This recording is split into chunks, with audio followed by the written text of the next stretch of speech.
Hello दोस्तों। आइए आरंभ और प्रारंभ शब्द के बीच के अंतर को जानते हैं। हम लोग आरंभ और प्रारंभ शब्द का प्रयोग अक्सर करते हैं, लेकिन इनके बीच का अंतर शायद कम लोगों को ही पता होगा। आरंभ का मतलब होता है शुरू करना, और प्रारंभ का मतलब होता है पुनः शुरू करना। आरंभ का प्रयोग हम पहली बार कोई काम करने के संदर्भ में उपयोग में लाते हैं। यानी यदि हम कोई काम पहली बार शुरू कर रहे हैं तो वहां पर आरंभ शब्द प्रयोग करते हैं। इसको हम अंग्रेजी में स्टार्ट व बिगिनिंग भी बुलाते हैं।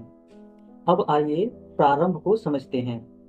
प्रारंभ का उपयोग हम पहले किए गए किसी काम को पुनः करने के लिए करते हैं। जैसे कोई काम पहले शुरू हुआ था, अब बंद हो गया है, लेकिन हमको फिर से काम शुरू करना है, तो वहां पर हम प्रारंभ का प्रयोग करेंगे। इसको हम अंग्रेजी में रीस्टार्ट कहते हैं। आरंभ और प्रारंभ में अंतर आप लोगों को समझ में आ गया होगा।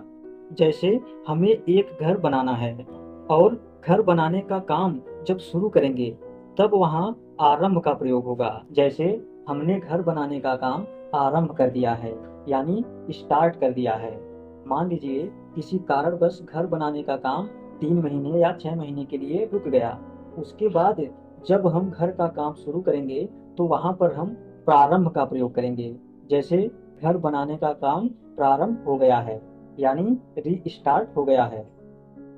आइए एक और उदाहरण से समझते हैं।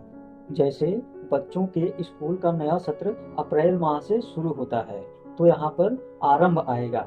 लेकिन गर्मी की छुट्टी के बाद पुनः बच्चे जब स्कूल आते हैं तब वहाँ पर प्रारंभ का प्रयोग होगा।